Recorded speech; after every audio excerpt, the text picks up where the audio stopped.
अब कहते हैं पूर्ण पूर्ण रहया बिखमार, यानी वो पूर्ण, वो पूरा गुरु, शब्द गुरु इस माया के बिख यानी जहर को मार रहा है। जब उसके साथ ये सूरत जुड़ जाती है तो ये माया का जहर नहीं चढ़ता है। उसके बाद आप माया से निर्लेप हो जाते हो। इस शब्द गुरु की यही महिमा है कि वो खुद तो माया से निर्लेप है ही और आपको भी उस माया के जहर से आजाद कर देता है। अब कहते हैं त्रिकुटी छूटी बिमल मझार, यानी कि मैं अब उस त्रिकुटी साधना से छूट गया।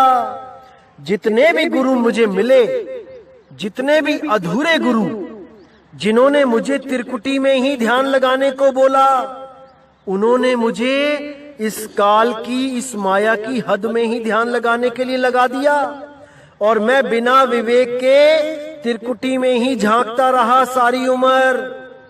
लेकिन मुझे जब सतगुरु मिला जिसने मुझे शब्द का भेद दिया, उसने मेरी त्रिकुटी छुड़वा दी। त्रिकुटी छूटी बिमल मझार, उसने जब मुझे शब्द का भेद दिया मेरी त्रिकुटी छुड़वा दी। अब मैं त्रिकुटी पे ध्यान नहीं लगाता, ना तो श्वासों के द्वारा ध्यान लगाता हूं त्रिकुटी पे, ना ही कोई मंत्र जपता हूं त्रिकुटी पे।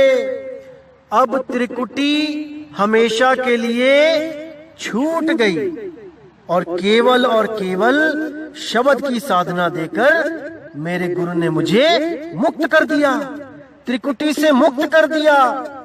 जब त्रिकुटी से मुक्त हो गया तो इस तीन लोक से भी मुक्त हो गया, क्योंकि त्रिकुटी ही तीन लोक है।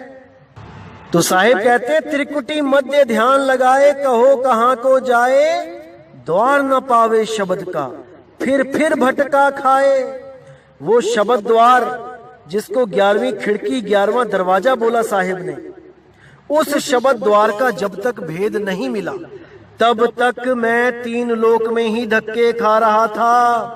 लेकिन जैसे ही मुझे सतगुरु मिला उसने मेरी त्रिकुटी छुड़वा दी। जो भी गुरु आपको कहता है कि रास्ता शाहरग में है जाना को पाने के लिए, उसको तत्काल त्याग दो। वो आपको त्रिकुटी में ही लेके जा रहा है, वो आपको त्रिकुटी छुड़वा नहीं सकता। इसीलिए मेरे भाई विवेक करो, विचार करो, पूरी बुद्धि लगा दो सत्य असत्य का निर्णय करने के लिए। तो आगे कहते हैं गुर की मत जिए आई कार।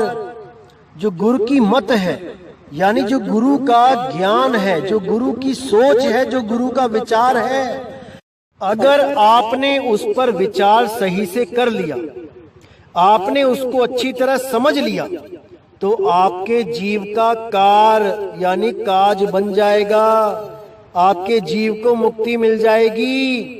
आप हमेशा के लिए इस जन्म और मरण से छुटकारा पा जाएंगे। लेकिन तब जब आप गुरु के विचार को समझोगे, क्या कहना चाह रहा है गुरु, तब आप समझ पाओगे कि आपका कल्याण कहां पर है।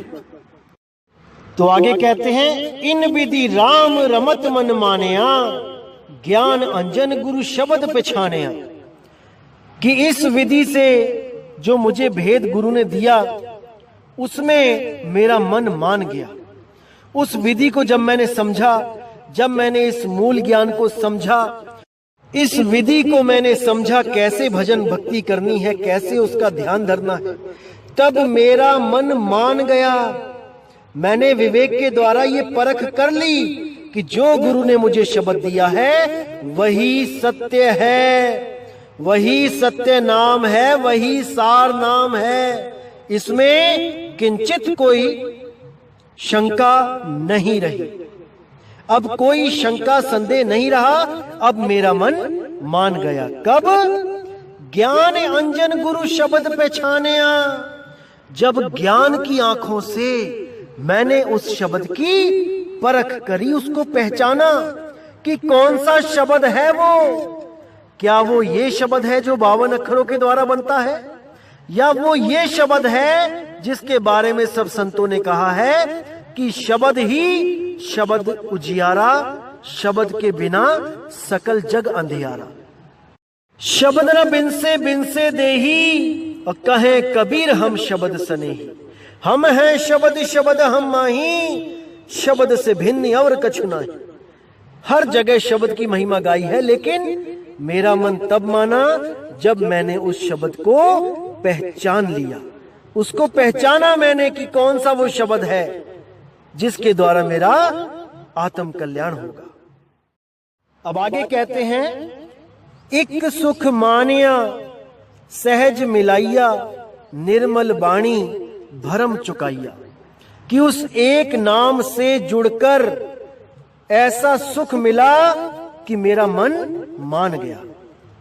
एक सुख मानिया सहज मिलाइया, यानी कि वो सहज अवस्था में जब मुझे सहज योग सिखाया गया, जिसमें आंखें कान मुख नाक बंद करना नहीं पड़ता, जिसमें कोई मंत्र जाप करना नहीं पड़ता, जिसमें किसी तत्व पे ध्यान लगाना नहीं पड़ता, कोई श्वासों पे ध्यान लगाना नहीं पड़ता, केवल और केवल निराधार शब्द अधर द्वीप वहां पर ध्यान धरा जाता है, और उस अधर तार पे ध्यान लगा के इन शरीरों से न्यारा हो जाया जाता है।